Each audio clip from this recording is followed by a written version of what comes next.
The Tangent Egg podcast is aimed at a mature audience. It contains themes that are not appropriate for all listeners. It's important to note that we are not experts. We routinely have no idea what we're talking about and are just three idiots sitting around a table. Listener discretion is advised. Welcome to Tangent Egg podcast. I'm Seth, and as always with me is Swoosh and John Doe. Hello. Hi. Alright, well, let's just get the depressing stuff out of the way. Who wants to talk layoffs? Yay! Who's we laid do it every multiple week? people? We might as well do it again. I'd be really happy if it stopped happening every week. What the fuck? I know. So, this time it's Take Two. They are shutting down two studios. Roll7, who were known for the Ollie Ollie games, and Roller Dome. I never actually played Roller Dome, but I did enjoy the Ollie Ollie games. Which ones are the Ollie Ollie games? They sound very familiar. They're like a 2D left to right skateboarder game. Ollie Ollie World was like a 2.5D. Yeah. It was actually pretty good. It had a very Adventure Time kind of visual style to it. It was pretty good. I liked it. That's good. It's a shame they're being shut down, though. Yeah. And the other one is Intercept Games, who Take Two literally made to work on Kerbal Space Program 2. And they're shutting it down since Kerbal Space Program 2 is now out? It's not, it's in early access. Oh, no. Oh, goddamn. So just shutting them out halfway through. Well done. Yeah, apparently they will be passing Kerbal off to another studio, so Private Division will continue working on Kerbal. But, yeah. Do the we know studio they why? actually spooled up is being shit-canned. But why? Don't know. I don't... handing off any game mid-development is always a bad idea. Because it means that game is just going to get screwed over because there's no cohesiveness to it. It's either start again or try and pick up from someone else's save file. I don't like how that's going to end up. Like, that game is probably just going to be a muddled piece of spaghetti code now. I mean, Yeah. that's like saying the original wasn't a muddled pile of spaghetti code. Yes, no, that's fair. But, it could still be funny. Who knows? I mean, most people I know most YouTubers I watch, sorry, not people I know. There's that parasocial engagement with YouTubers you get. Yay! The YouTubers that I see, they tend to still just use Kerbal 1. I've not seen any of them do any videos for Kerbal 2. Well, I mean, Kerbal 1 is, for lack of a better word, stable. It's you explode far less on the tarmac this time. Oh, that was... I think I made it to the moon once in Kerbal, and that was it. At that point, I'm like, I'm done! Yeah, same. That's I was enough. like, I have achieved the thing. I'm out. That's enough math for me. I didn't land on the moon. I made it to the moon. I stranded a single Kerbal there, if he survived the crash. So, yeah.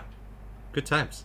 I didn't watch a lot of people play it, though. Like, Oh, God. when you I see watched someone some who of it. actually understands how that bloody game works, they can get some, like, real digital blood from the stone. Oh, absolutely. Have you seen the guys who have been trying to get to, like, Alpha Centauri, essentially, in Kerbal? It's like, I've why? seen it done with a warp drive. Yeah, no fair. I think I'm the only person who never really got into Kerbal. I think I played it once or twice and it's like, it's another sandbox game I just can't fucking do. That annoyed the shit out of me. Here's where I sound like an elitist fuck. I played it before it was on Steam. Well, yeah. Look, we are already king of I bet hipsters you're a since we all Minecraft played. bitch too. Yeah. Well, I was gonna say, like, we are all elitist bitches just for the sake that we can say we played Minecraft back when it was like basically Lego. Yeah. Like, that was Back it. when you could only play it in a browser, it had no client. Yeah, no client, played in a browser, no story to it. You have these blocks go. Like back before there was a survival mode to it. I think it had it when we played it, but it was so bare bones it basically Yeah. didn't do anything. I know it didn't have any achievements or anything. It says punch trees, go. And then Yeah, we I think it built was just like things. a naturalistic scene of how the blocks would go together. And then Yeah. you log into some rando server and he's made the entire Bismarck. Yeah. Or one guy who made all of New York City. It's like, what the fuck? You're just like, calm down there, bro. No, he must have more Minecraft. It was like digital crack. It was insane. No, I mean, there was a friend of mine who was on a server. You had to get on the server. You had to prove you were capable of building things to a level that they agreed with. Oh, wow. And then they give you a section of it to work on. And the idea was they were trying to create all of Westeros. Jesus Christ. What if you're that one guy who just has it? You have to build hills. Like, I don't want to build hills. Nah, the server admins had done all the basic landscape. They were vetting people to like make boats and houses and towns and stuff. Fair. So they'd take like newbies out to somewhere and be like, "You get to make quaint little village. We have vetted your ability to make houses in the style we like for this project. Here you go." And as you did that, you'd get vetted onto bigger and bigger projects until you were working on things like, you know, the main cities and stuff. See, I can get behind that to a point, but that just still reminds me of, like, the guilds back in the old days of Warcraft, where it's like, no, you must be logged on for this time to go raiding. Like, I don't want to raid. Leave me alone. No, this server didn't. Job. Yeah. This server didn't care about when you did it, so long as... Well, sorry, they gave you, like, an allotted time. They didn't want you to just have unlimited time to... Whenever you get around to it. Look, But a time frame I get. It was quite generous. It was like, get your whole town done in a month. Yeah. It wasn't like, get it done in 2 days, or you're off the server. Oh, God. Now I'm triggered just remembering the old days of, like, WoW Classic raiding, where it's like, no, you have to roll. Like, why? I have the armor piece. Go away. I was not a good guild member. I was a dick. It seems every time I play an MMO every now and again, I pick one up, and I play it enough, I think, right, I really like this game, and then I'll find some other people to play it with, I'll join a guild, and then within a week or so, I find something else to play, and I don't go back to it for 6 months. It's like, oh, well, I was in a guild, now I'm the only one here, because everyone else has just left. Well, I think the only MMO I've ever gotten to end stage content with was it Final Fantasy 14? It was the second MMO? That's the second Final Fantasy MMO. I really enjoyed that, but that's because I had a group of people to play with, and we all went through the ranks around about the same time. Like, the Onions were great, I enjoyed playing with them, they were all insane, and we've had a good build where, you know, our healer did the spotting, so the tank couldn't set the fucking pace. Because that was always annoying, the tank would always pull shit in. It's like, oh, I can take them, like, you can, we cannot, stop it! But, it was great. I couldn't tell you the amount of guilds that I've joined and then completely forgotten about the game for 6 months and then gone back to it, and suddenly I'm the only one in the guild because everyone else has left. So I'm left as the guild leader with whatever resources and shit that left in it. Yeah. So I've shuttered so many guilds. Well, I'm the only one here. I might as well sell it and then play again. Oh, join another guild, and then forget all about it. you're the one who kills the guilds in the end. You're like you should just make a new character called Old Yeller, and just that's all you do. Just Old Yeller the guilds are in. But no, like a character called Dung Beetle. That's all I do. I just clean up the shit at the end. Yeah. I still remember in Final Fantasy 14, one of my favorite memories is when we went into a primordial fight. So I think it was Ifrit. Right after they removed like the level capping restrictions, so you could go in at higher levels. And we were meant to be running through a mate's second class. Like, he was going in as an archer, which is DPS. I'm always running summoner because I learn one thing and then I do it well. We had a monk and we had a healer. Now, one of us was meant to switch to tank. I, for the life of me, can't remember who. But we got distracted by a guy whose name was Big Kev. Now, as always happens on an MMO, we took over a Japanese server, because, you know, that's how it works. This poor Japanese guy, who was just known as Big Kev among his friend group, made his character Big Kev. And every Australian saw this and was like, Big Kev, are you excited? Big Kev, how's it going? Do you have a deal for us, Big Kev? We hounded this poor guy. He just ran by us as we were waiting in the queue, like, to jump in. We're waiting for the healer to come back from the bathroom. And for American listeners, Big Kev is Australia's Billy Mays. Yeah. And we've seen him, and all three of us on... It wasn't Discord, it was on TeamSpeak at the time. Have all gone, did we all just see Big Kev? It's like, yes. We must follow him. So we followed Big Kev around the zone for God knows how long, waiting for the healer to come back. Thankfully, one of our people was like, I think our archer was learning Japanese, and she's like, okay, we're just harassing a poor Japanese man. We should stop this. Right as our healer came back. And he's kind of like, alright, is everyone ready? He's like, yeah, we're good. Pulled us into the fight, and we've all loaded in. It's like, we don't have a tank. We don't have a tank!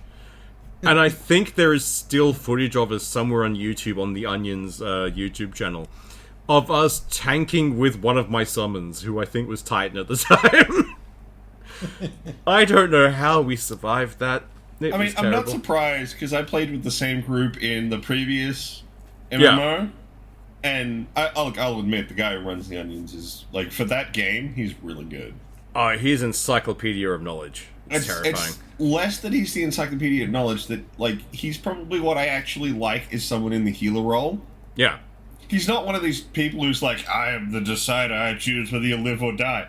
Bitch, all I have to do is not pull hate and you die. It's not my problem. Yeah. Don't be a cunt.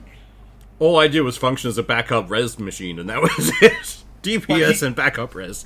But in the previous one, he's the one who taught me about non-standard party composition. Yeah. You don't need a tank, a healer, and DPS. You can do a lot of weird shit and clear an awful lot of content. Oh, fuck it. Just don't stand in the AoE indicator and you're good. Yeah, you might need to be a little more switched on to play other stuff, but you can do it. I mean, I did the dumbest one when I was leveling a red mage in that game, because I was playing a Galka, which is a high HP character with low MP. Yeah.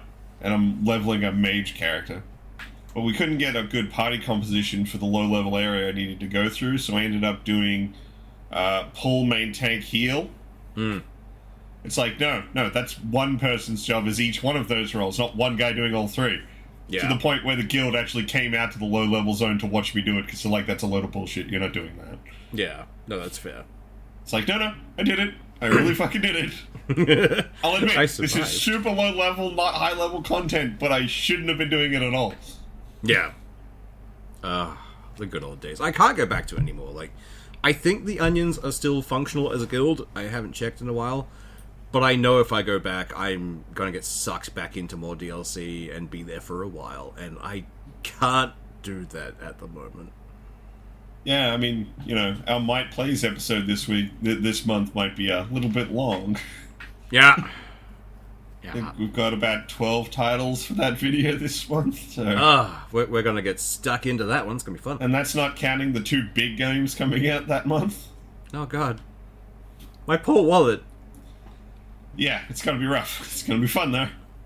Although, speaking of games, the most popular mod for Fallout 4 right now is to undo the latest update. Oh, golly gee, a mod for a Bethesda game that unfucks the Bethesda changes. Who'd have thought? Well, it's particularly rolling it back also lets them use all the other mods that they like using, because they can't use them with the new fucking version.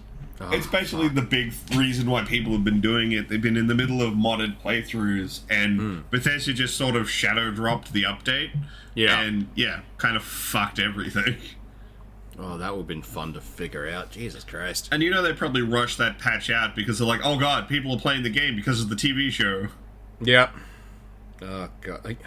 I hate when they do that. The only group I know who's done that well has been Cyberpunk.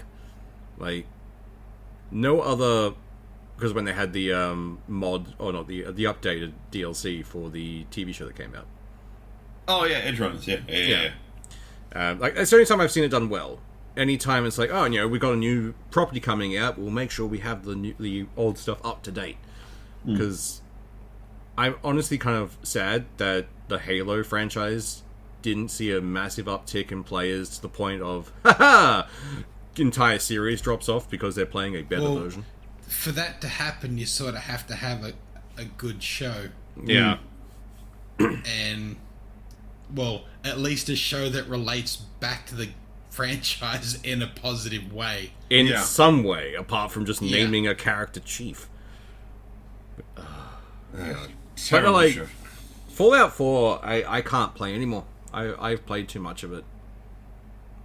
I wasn't super... Like, I played through all of it. I played all the DLCs. Yeah. But it's probably my least favorite Fallout.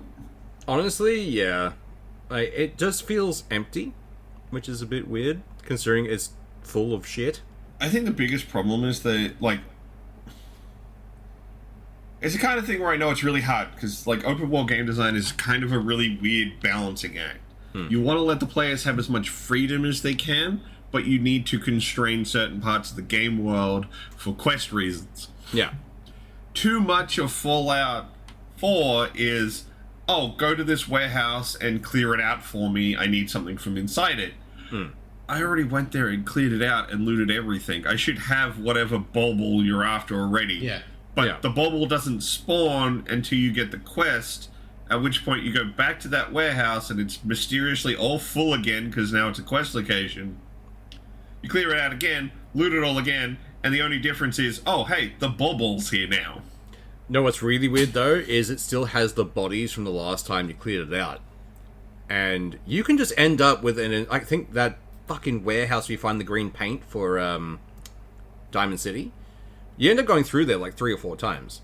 So there's towards one end, there's just a pile of bodies. I just put everything in the corner and just kept adding to. It's like, why do people keep moving in? I have put a corpse pile in front of the door. Do you not realize? Leave. I will be back eventually. And I know it's dumb and it always looks artificial when you do it, but, like, maybe lock the important rooms or places. Just don't let me go in them until the quest comes around. I'll be like, oh, why can't I go in this door? I'll come back later. Yeah, if I can't lockpick it, I know I'm going back. When you're given the quest, you get a key, or you get something that opens that fucking door. Yeah. Or at least lets you go through a separate door. You've actually got the quest in that building, but as a hallway in a set of rooms that you couldn't get to before. Yeah. Hell, So at least you had some fucking path. I would I'll at least... I'll take following some other character and they go to that place and they open the door for me. Yeah. Anything. Just don't make me go back to somewhere I already cleared out and only spawn a new quest item. As long as it's not one of those shitty fucking follow the fucking leader quests where they run too slow or too fucking fast. Escort quests suck. If an escort quest moves slower than my standard run cycle, go fuck yourself. I'm not putting myself down to a walk to walk with this walk character. speed should be slightly faster than the player, and their run speed should be the same. Yeah. Yeah. Absolutely. But it's not hard to get that right. Like, you've already got those values on the fucking character. And given that they can run, that means you can make them go faster. Yeah. Especially if they're supposed to be leading me. I mean, the most popular thing for Fallout 4 used to be, shut the fuck up, Preston. Like, I was so tired. Like, I banished him as far as I could away from anything. But he'd still find a way. Like, just, no. Also, why did that guy just let me become the leader of the Minutemen? Why did anyone let me become leader of the Minutemen? Because there were no other Minutemen left. There was Preston. He had years of experience. Why wasn't he running the Minutemen? Because he didn't want it. Until you decided to be better at it. Yeah. Did Preston Garvey liberate their fortress from the Mirelurks? No, you did that. That is true. But, oh god, like, I can't go back to Fallout 4. It's too... This is gonna sound stupid. It's too vanilla. It's not the weirdness that I expected, because I played New Vegas, and that had an option to make shit weird. Like, you find Indiana Jones's hat in a refrigerator with a skeleton. Yep. And I laughed for so long at that. I loved the conversation trees you get into, because A, they actually told you what the fuck you were saying, without you clicking something and getting something completely out of left field. But also... hello, fuck you. Yeah, every That's time. not what I selected. I selected be nice, not be a dick. But more often than not, I would choose to be a dick, and it was, like, not playful, it was just overly hurtful. But New Vegas, there was some great dialogue tree options. One of them being the guy who was running the solar farm. And out front was a guard, and it's like, oh, I just played a great trick on someone. It's like, oh, what'd you do? It's like, I stole the pin from their grenade. It's like, and the option is you take one of the pins. If you had a high enough dexterity, you could just nick a pin out of them and then back up and he explodes. And it was amazing. I loved it. But Fallout 4 felt too safe. It felt too much like a whiff. It's like, oh, we have to make it for everyone. It's like, no, come on. Give us Which is something annoying weird. because there's actually some really cool shit in Fallout 4. Yeah. Absolutely. It's just like the whole idea of the what is it, the glowing sea? Yeah. Where all the radiation is highest in that area. That's cool. I'm still kind of annoyed that the Institute went out there. Yeah. I mean, for a group that's hiding underground, which would make you safe from the radiation, and is sending out androids, which don't care about radiation, the glowing sea seems like the perfect place to fucking hide.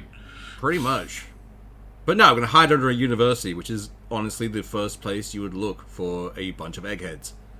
Under a university. If someone does mod it, so if you did go out to the sea and you went underneath it, and that's a starting credit for Bioshock. Ah, that'd be fun. Just loads up Bioshock in the game. Since the Fallout TV show has been so popular, Fallout 76 has had its highest player count ever. Oh god, I still can't trust that game. I've never installed it, but I've been looking at it lately. Surely there's got to be something about it. I have it. I know I have a way into it. I think I've got it in my Steam catalog. Yeah. Of games that just will be relegated to the background for forever. Yeah. But I've been eyeing it off more and more. Honestly, there are certain people whose opinions I will trust on certain games. When it comes to the Fallout franchise, I respect the opinion of Mike Burnfire. Like, Mike and Zach know what they're talking about. They've played those games for far too long. And watching them try to enjoy Fallout 76 has been hilarious. But when was that? Because you could have said the same thing about Cyberpunk when it first came out. Pretty recently, I think they tried again, and it was because they've patched still a the bit guts funny. out of it. I mean, the biggest problem you'll run into with Zach and Mike is that they look. Are you still there? The fucking phone. And of course, like a dumbass, I called it out, which means I can't hide it in the edit. Yeah. Yeah. Gotta I'd make just sure been mine's quiet, I the could have edited that out, and you'd have never known my phone went off. Alright, now he's quiet. The problem with them, though, is that they utilize all of the content and the questing and the way they have the thing set up so there's an extra character to be Mike. Yeah. All of that stuff creates their engagement loop. 76, from what I understand from people who do enjoy that game, it's more about the exploration of an apocalypse setting than it is necessarily a Fallout game. Which is fair. But when I played a short amount of it, it wasn't engaging. And honestly, dealing with other players is kind of annoying. I mean, you can only run into 6. Yeah. But it's one of those things where if they want to be a dick, they'll just be a dick. It's like, eh. If I could just have a server with my friends, done. I'd be keen.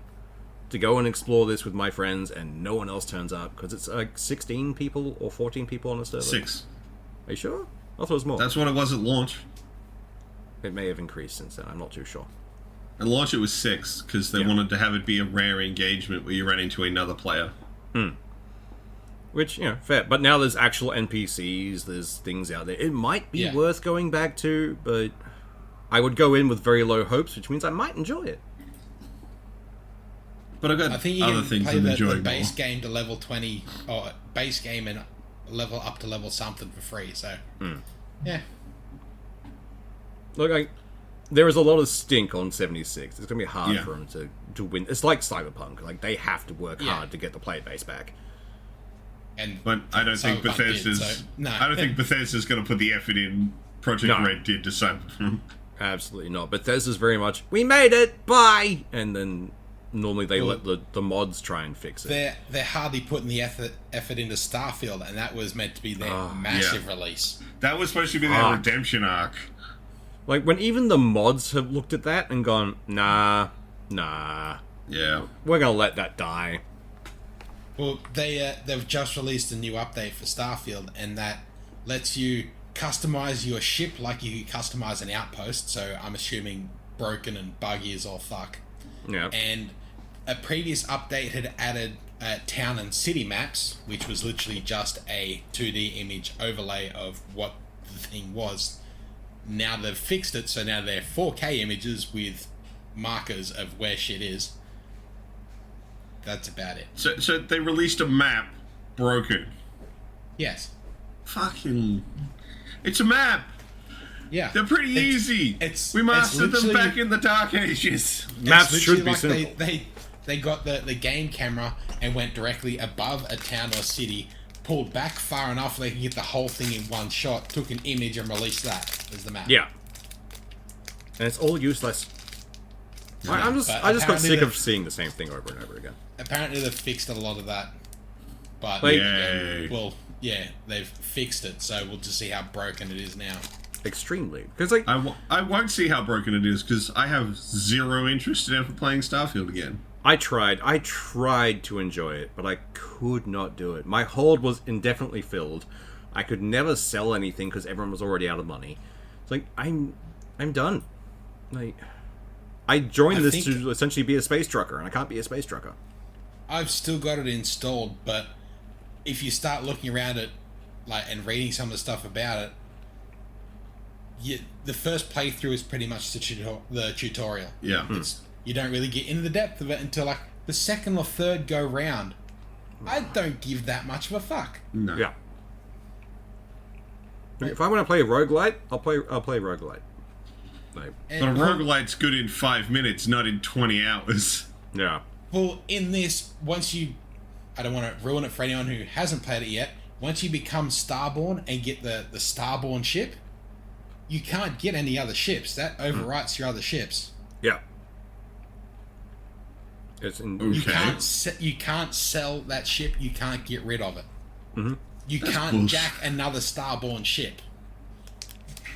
Yeah. So the entire point of being able to customize your ships, useless. So, yeah. The entire game was just ill-conceived and then badly done and then never patched. They need to fix so much in that before it'll... That's why the modders abandoned it. They just went, this thing's broken at a fundamental level. We're not doing this. Yeah. They need to almost do a re-release in 10 years' time where they've actually done the 10 years of development of it, which isn't going to fucking happen. Yeah, no. They're off on to Elder Scrolls 6 as their current project, as far as I'm aware. Which I don't trust. They've just said what is it? Todd Howard says Bethesda is trying to increase their output with Elder Scrolls and the Fallout series because we don't want to wait that long either. Translation, we done fucked up. We need to put something out you'll actually want to play. Look, Bethesda has fucked us on a few things. The fact that it's taken so long for another Elder Scrolls to be in the pipeline, despite the fact that they kept re-releasing Skyrim on everything imaginable. I'm not that pissed about the amount of time it's taken to do another Elder Scrolls, because we got... Yes, I know we just finished shitting on Fallout 4. And then they did 76. They definitely tried to do a lot of Fallout, and then they were like, okay, we're done with that. We've got to go do that big new IP, Starfield, that we've been talking about. Yeah. So it's not like they just haven't been working on anything. They've been doing stuff. Yeah. They just finally got around to doing another Elder Scrolls game. After having been like, okay, is there anything else we can release Skyrim on? No? Alright, fine, we'll do another one. If they could find a way to put it on a Casio calculator, they fucking would. Well, there's always Elder Scrolls Online. They haven't released Skyrim into that. Elder Scrolls Online is not handled by Bethesda directly. It's handled by ZeniMax. That is true. So give it a little bit longer for them to release the Skyrim pack. Yeah. Give them time. They'll find a way. So, do we just want to get irrationally angry about TV shows? Always. Oh, sure. Why Isn't not? that half what we do apart from being a food podcast? Yeah, well... So, I watched all of the Knuckles TV show and all of Velma. Which one do you want to start with? Let's start with the one that we know we're going to hate. Let's go with Velma. Okay, so I found out some stuff about Velma. Like, a lot of people were like, why the fuck did this show get a second season? I know it's the first thing I thought. Because kind of technically it's not a second season. The studio paid for one season of the show and just released it as 2 seasons instead. Oh, so they didn't pay for 2 seasons, they paid for 21 episodes, and they only did 11 in the first season. Which is why the ending of Velma doesn't seem like a fucking ending. Like, I hate that when they do it to any series. It annoys the shit out of me. First season is first season. Do not split this shit up. Like, there's a reason a season is a season. It's cohesive. It's one unit. It was bad enough in like the early 2000s with the writer's strike and so many shows, like season 6.1 and then a year later 6.2, and it's just very different quality. Like, God fucking damn it. Like, there's nothing that breaches trust more than figuring that shit out. And the fact that this was one season in 2, I wouldn't have liked the second half. It was already a piece of shit show. I hated it. I wasn't even hate watching it. I let it sit there. Look, I watched it to have content for this show. That's literally it. Otherwise, I would not have watched this god-awful program. Same reason we watched Halo. Yeah, pretty much. So, I also think they probably called it a season 2 so they could pretend like they listened to people. Ugh. You know, so they could be like, oh no, it's the second season, so people would watch it to be like, oh, maybe they corrected on some of those things we were shitty about. No, it's one season split into 2 seasons, so they didn't fix anything. It's still just as hateful of every person it can point a finger at. Hell, it was the second half. More than likely, they doubled down. Yeah, and I am well aware about what I'm about to say, given the fact that we're 3 white guys running a podcast, but man, it fucking hates 30-year-old white guys. No, fair. It hates podcasts? I guess that's all it is. I mean, they already hated Shaggy. Like, they continue to double down on that. And then there's Fred, like, because Fred was just a rich, affluent man baby, wasn't he? Fred gets a lot better. He is the only character who does. Oh, fair. Because they imply that a lot of the reason why Fred was the way he was because his mother was coddling him. Yeah. Whereas in the second season, because at the end of the first one, she gets killed. Yeah. He no longer has that, so he kind of actually does end up kind of growing. There's some dumb shit, like his science fair project is where does toast come from? His theory, the kitchen. It's a solid theory. So, you know, they still do some of that stuff, but they don't lean on Fred quite as hard as this weird, like, cannot function man-child. Yeah. Oh, that's progress, at least. So, the big mystery for the second half of the season is randomly guys are being killed by having their dicks bitten off. Okay.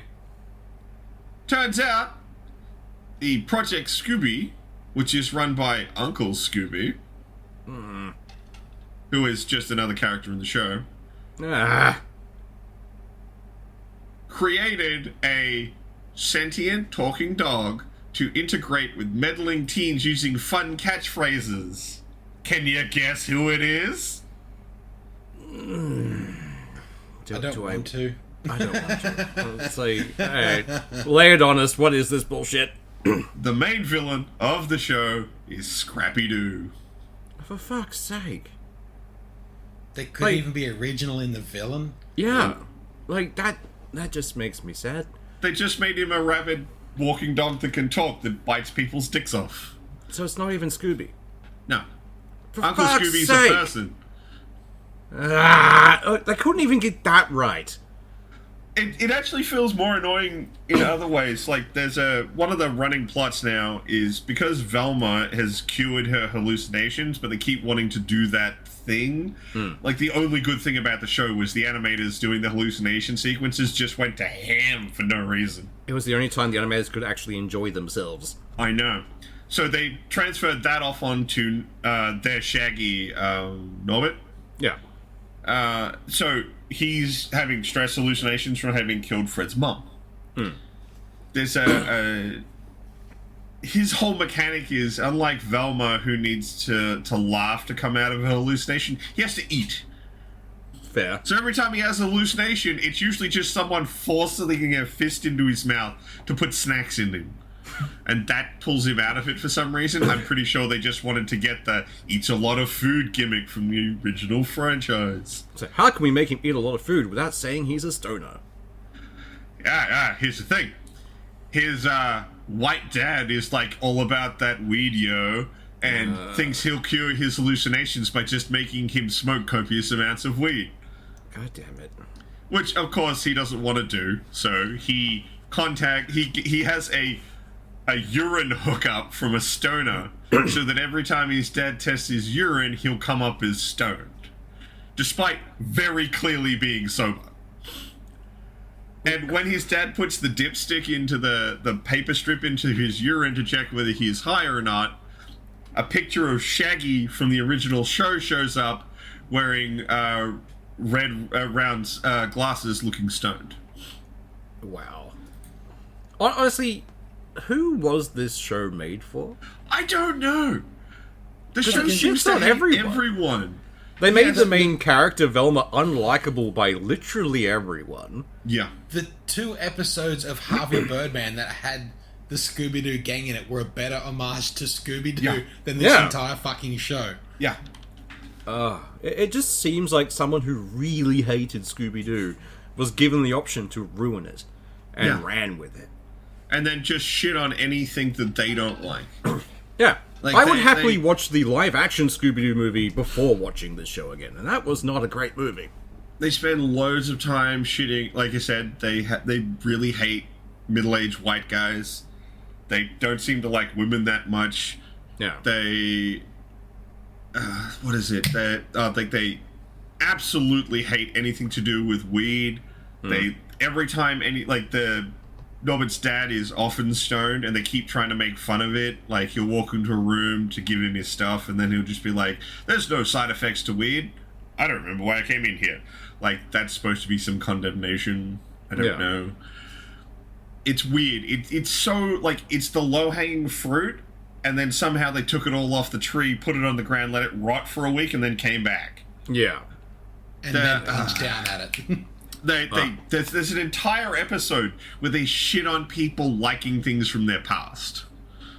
So, wow, they were just blatantly going, you know what, fuck you and your love of nostalgic things. There's an episode where a bunch of characters have been put in detention. And so they brought them into the library on a weekend, which seems weird because I don't know if that's a thing in America. In Australia, you do detention during the week. You don't do it on the weekend. That's the plot of Breakfast Club. Yeah, that's the thing. That's exactly what they're trying to do. They call it out as the dude running the detention's trying to do a breakfast club. Yeah. But the entire episode, they just keep shitting on the fact that anyone likes anything from the 80s and that they need to stop liking those things or trying to remake them. Just let them die. Someone's, like, feeling attacked there, aren't they? Like, halfway through the series, they must have been like, oh no, people don't like this. It's bizarre. Like, they just take shots for, like, seemingly no reason. It's honestly, they're not trying to find an audience, they're trying to find someone who doesn't hate them. Like, that's I think the only person who couldn't hate that show would be the woman who remade it. That's it. Yeah. Like, she made it. She must... I can't remember the lass's name, but she does the voice of Velma. Mindy something. Because she was in the Office originally. She was a writer for The Office. Yeah. And I don't know if they just had better writers around her or her jokes didn't make it in, because nothing in this show is funny. Like, it feels like someone was trying to make a statement with this show, but didn't know what statement they were going to make. It seems like they made the most, like... I was about to say liberal, but it's not even liberal. No, they shit on both sides. That's the weird thing. It's some weird amalgamation of the people who wrote the show's belief systems and things they don't like. And they just went into an animated show. Which is not how you should do things, but you do you. Either way, I will be honestly surprised if this ever gets a quote-unquote season 3. Because the only reason it got a season 2 is they'd already had it in the can. And, like, I already hate the fact that they split that in half, but it just reminds me of, was it Teen Titans, the live-action one they made? They did something similar, not to the same extent. Instead of it being half a season, they took the season finale of season 1 and tacked it to the front of season 2. Yeah. basically holding you hostage. So if you want to get the resolution to season 1, you have to watch season 2. It's like, no, I'm done. I'm not going to bother. Yeah. I don't like those decisions. They are stupid and they feel money grubby to me. Yeah. Studios are making some weird choices, like the Knuckles show, which is really, really weird. We already knew that was going to be weird. After, like, Sonic 2 as a movie, they were playing him as, like, their version of, what's his name from Guardians? Drax. Kinda, yeah. Like, doesn't understand, like, metaphors and that kind of stuff. Yeah. They kind of keep that motif up. The thing that's weirdest for me, though, is, like, Idris Elba is voicing him. Yeah. Like, who has something on Idris Elba? I want to know what they have. They must have some kind of blackmail. Because, like, they use Christopher Lloyd for his ghost father. But, like, let's face it, Christopher Lloyd's done his best work. He's at the point where he just gets to cruise along and just take random roles and do what the fuck ever. Gets an occasional paycheck. Yeah, that's pretty good. Yeah, he's like, I'm not trying to shit on Christopher Lloyd at all. Like, he's just like, he's done his time. He's put the work in. He can just cash easy paychecks until he's done. Yeah. But Idris Elba, like, that's not what I associate Idris Elba with. I associate him as a good actor. He's in his prime. Let's keep going. Let's do good roles with Idris Elba. Why are you doing Knuckles? So what is the actual storyline of this TV show? The whole show is based around this idea, like, at the start of the show, Knuckles is doing all of his, like, Kung Fu Warrior shit. Yeah. And essentially Sonic points out, like, oh, you need to, like, integrate more with the world, and maybe taking on, like, a pupil or someone to help teach might be good. At which point he latches himself to this dude who was on a bowling team, got beaten by a Girl Scout and get off the team, but really wants to go to the bowling championships. So Knuckles will teach him how to be a warrior so that he can go to the bowling championships. I already hate everything about this. Yeah, it's just not a single word of that sounded redeeming. Yeah, like... Oh, no. You want a word salad that doesn't make any sense? One of the episodes, they decide they want to tell the backstories of Knuckles.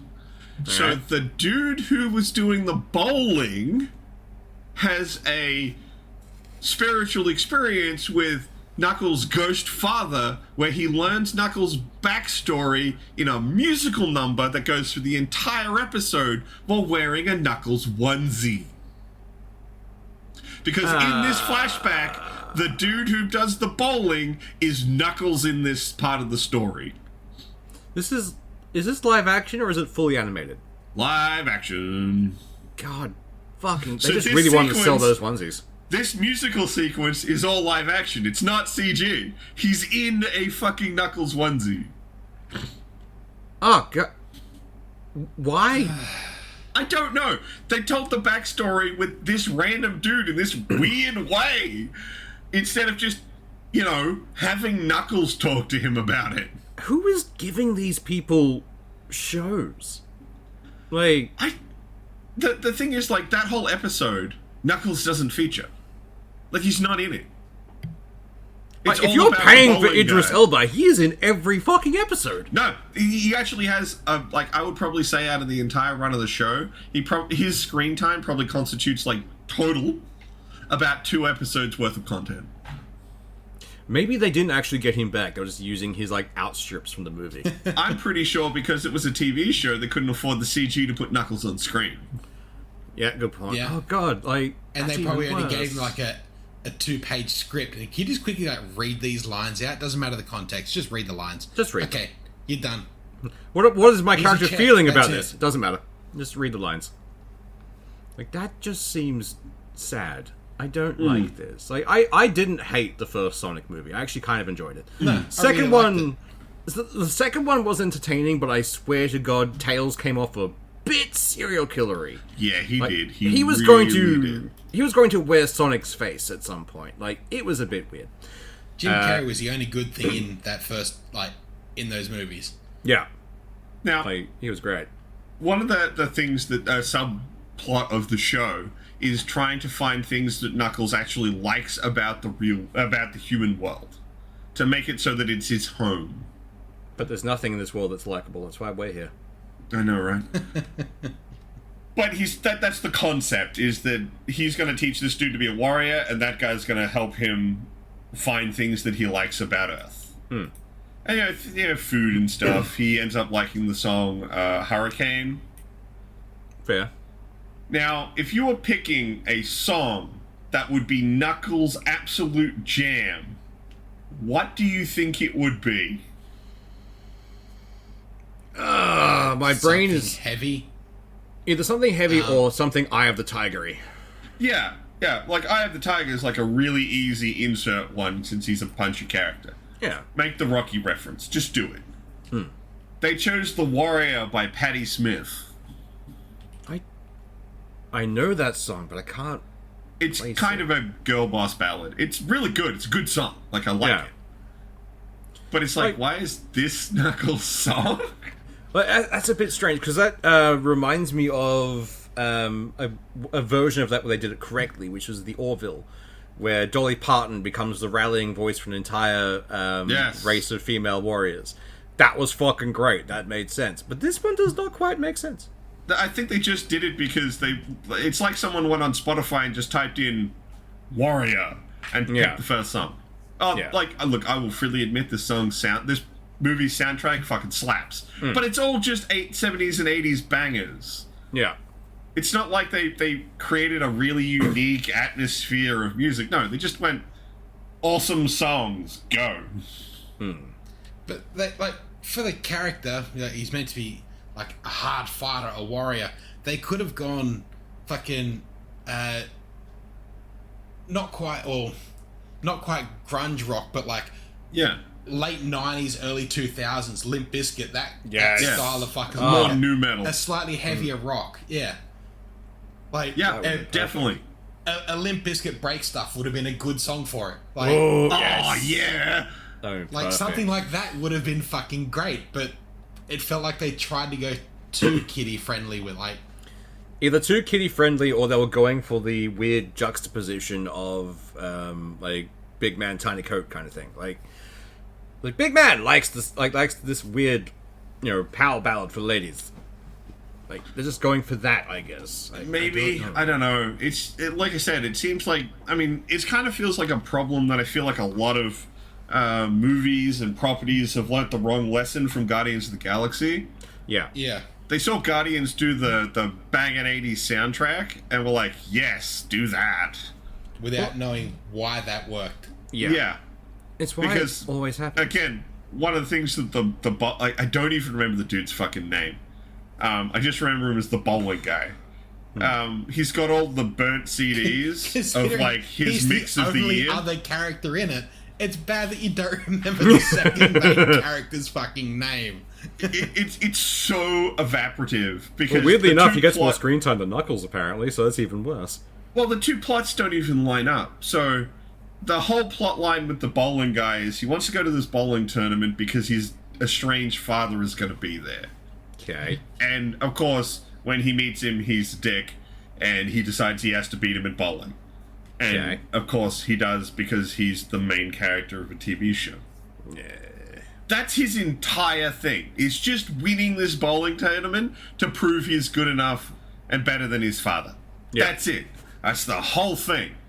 Knuckles' plot line, the government agency that was working with Sonic in the movies, two of their agents have gone rogue, and they're selling the quills to black market dealers. They then find out about Knuckles leaving the Green Hill area and decide, we're going to go catch him and sell him to these black market guys. And they, of course, end up being given weapons that are powered by their quills, so they can go toe-to-toe with Knuckles. And then, of course, the whole thing boils up, and eventually the black market dude shows up in a big mech, and they all fight, yada, yada, yada. These two plot lines don't cross over in any meaningful way, other than the two characters are in the same place at the same time. That is very weird. It's not like... It sounds like we need to shoehorn a thing into here to cut down screen time. Yeah. So? So it's like they just need to shoehorn something else in there to fill in screen time. Yeah. It really does. Like, we can't afford Knuckles, so we're just going to do this whole other plot. Honestly, Like, it sounds like they blew their load on the CG for the big fight with Knuckles, and it's like, fuck, we haven't got enough for an entire series. What do we do? Like, bowling plot, go. Yeah. It's really stupid. It is not a good show. Idiotic. And It's that's also- they saying went online something.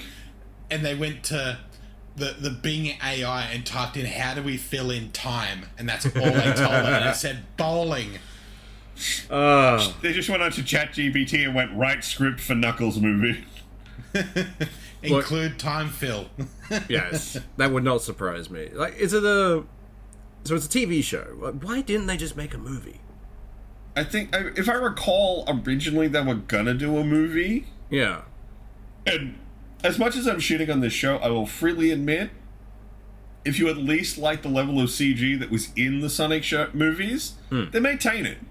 That's Like, they don't have shittier CG just because it's a TV show, which just makes me think they filmed it alongside while they were doing the third Sonic movie. They already had the character models.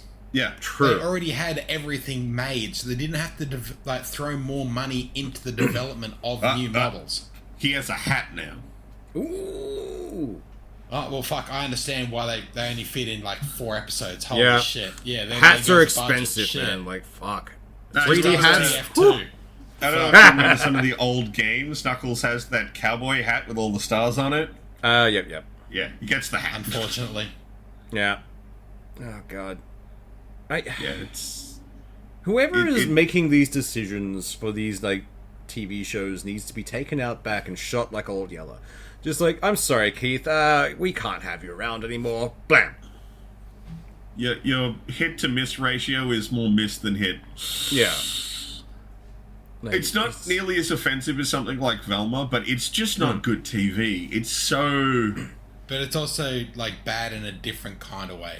Yeah. Like, It Velma feels like... is just terrible, whereas this is like, it could have been good, but it's not. I don't know, it feels like the kind of thing where, like, you've taken something that's okay and then just covered in the wrong thing. Like, have you ever accidentally made biscuits with salt? Yeah. Yeah. It's like that. Cookie, awesome, love cookies, bite into it. Nope, that's wrong, someone didn't use sugar. Yeah. That's the Knuckles TV show. There's some bits in it that are really good, but most of it's this bowling plot. But those kinds of things, a little bit of salt at the end. Oh, yeah. Honestly, it's like, Salt on replace the Watermelon sugar. by Petey Green. You want a Maybe- fucking good video, watch that. maybe the series was made by a guy who really likes bowling and is sad that the bowling scene has fallen off in recent years. It's like, no, we have to get the kids excited for bowling. Like, all of it is just like paid for by big bowling. Well, I mean, like, they kind of shit on bowling, though. Because nice. when they get to the big bowling finals, they have 2 commentators.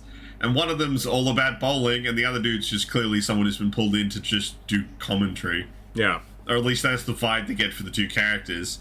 And yeah, they pretty much just talk about how bowling's not really that well known, and it's got shitty catchphrases, and it doesn't function. It's just a dumb thing that people do, and there apparently is a league for it.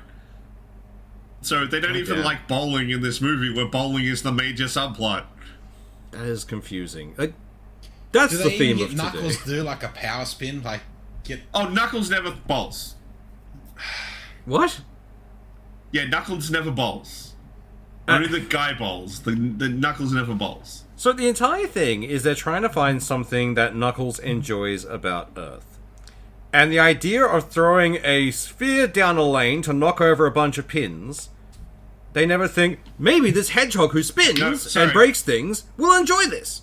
No, sorry. I tell a lie. He bowls once. And he just pitches the ball down the lane and knocks all the pins out and breaks the back of the bowling alley. Oh, God. Which is a lamp shading for later, because later on they fight one of the bad guys by throwing bowling balls at him. God damn it. Yeah, it's just continually not good. It's just like... Now I know what my family feels like. Just continual disappointment in something we would have thought we'd enjoy. But no. It's just... Oh, God. Because, like, the core idea of Knuckles connecting with Earth more, so that he can feel more like he's in a home and he has somewhere to live, not just as this warrior who's always on his big mission. That's not a bad idea. It's an interesting idea, but why would you go the route of, we'll give him a human sidekick? Like, no, you already have Tails. Just pair him with Tails, who is also going through the exact same problem. Yeah, and they can both show some growth. Yeah. Yeah, but Tails just sucks Sonic's dick until he acclimatizes. That is true. That, or, he's just practicing his face whittling to try and, get that off there nice and clean. You just find a whole bunch of potatoes that have had the peels expertly removed. Just like he works in like a restaurant making potato skins. But honestly, if you watch Sonic 2 again, it's kind of creepy. Creepy. Like, oh god. Thinking about it now. Yeah. But yeah, it's a classic trope though, the human character paired with the weird alien. Yeah. And again, it's not the worst idea, but like, come on. But normally Pairing the with comedy someone from more that. Like, could it not have been almost the exact same plot, but instead of bowling, martial arts tournament? Yeah. Yeah. Or hell, pair him with the deputy we kept seeing in the first movie. He kept fucking everything up. I think that's the guy they do. Is it? Is it the same guy as the bowling guy? I haven't watched the Sonic movies in a while, but the bowling guy is a deputy cop in Green Hill. Okay, that might be the same guy. Because, like, in that case, why wouldn't you just have Knuckles training this shitty cop into being a functional cop? Because Knuckles is already, quote-unquote, a warrior. Teach him how not to be shit. Because by the end of that, you'd have that cop walking around with a Punisher fucking symbol on his chest. Just beating the shit out of people for littering. Be great. They're not allowed to be that kind of warrior. Yeah. Look, I think that's why they really dumbed down the whole concept of what they wanted to do the bowling. Because I honestly think if they'd done martial arts, they'd have got it better, because you would have been able to actually have Knuckles teach someone to fight. They might go a little overboard, then they've got to learn some restraint and humility. They that could have been a good thing. A lot better tie-in for the big villain turning up at the end for a fight. Yeah. Absolutely. Because all that happens is bowling guy gets a hold of some gloves that are powered by one of Knuckles' quills, and that allows him to throw bowling balls really hard. That's it. That's how his involvement in the last fight is. This feels like two separate tell Knuckles to believe in himself. Oh, of course. Because you can't believe. Oh, it's like the Harley If you cards. can't believe, here's some thoughts and prayers. Look, considering how all of these things have been going, I'm half expecting a shitty live-action Yu-Gi-Oh! To be in the works, and it's gonna be horrible. Just 30-year-old man pretending to be a 15-year-old going, believe in the heart of the cards! Yeah. Horrible. I don't like it. See, like, I just pictured something I would actually really enjoy with that style of thing. Tiny little twink Asian guy is Yugi. Yeah. Except it's, fuck, I had the name in my head, it's gone now. John Cena? No, John Goodman is... Oh, that'd be amazing. How funny would that be? When he opens up the puzzle and turns into the Pharaoh, he turns into John Goodman. That would be amazing. I was thinking John Cena, because my brain is like, just tiny little Asian guy turns into John Cena. That would be hilarious. See, I get that, but that would work. I'm thinking of, because you did the gruff, and I'm just like, oh, it's got to be someone like John Goodman. Gravelly Pack-a-Day voice would be perfect. I play fucking Karibo. I just want to hear John Goodman say, you've activated my trap card. I know, right? It's time to duel. That would be so good. I would watch the shit out of that. I am not gonna lie. It would be amazing. I'd probably end up hating every second, but I'd still watch it. You'd never get John Goodman to do it. Ever. No. But it would be so funny. But it would be worth it. Oh, that man's got too much respect for himself to do that. That is fair. Although he does have some great... I mean, he does talk about nicking his dick with a trimmer in the Righteous Gemstone. So, maybe he will slum it a little bit if he feels like it. I fucking love that series. That series is amazing. I know we've bitched about it ages ago, but, like, seriously, watch the Righteous Gemstones. It's so good. It's brilliant. You want to see, like, a whole bunch of needlessly rich people running an evangelical church who are like, the worst people? Oh. So good. Corrupt So good. as hell. And John Goodman plays the patriarch. It's a great show. I would highly recommend The Righteous Gemstones. Well, we managed to clear an hour. Which is something we didn't expect to do. Yeah, we were a little worried. We were a little light on content. It was like, how far are we going to get? And apparently we decided to rant about TV shows for an hour and a half. Not an hour and a half. Fuck. Half an hour. I was going to say, what kind of time compression are you running, bud? We're going to get to this and switch and I'll sound normal. You'll be a fucking chipmunk. Alright, he does have that power. Yes, I get to make your voices sound like whatever I desire. Yeah, I don't sound like this normally. I actually sound like a chipmunk most of the time. I tried to deepen it so that people have more respect for him. It's hard to do because, there's an aura of no respect. Requires having respect for oneself. Can't have that. Got rid of that years ago. Alright, I think we're done.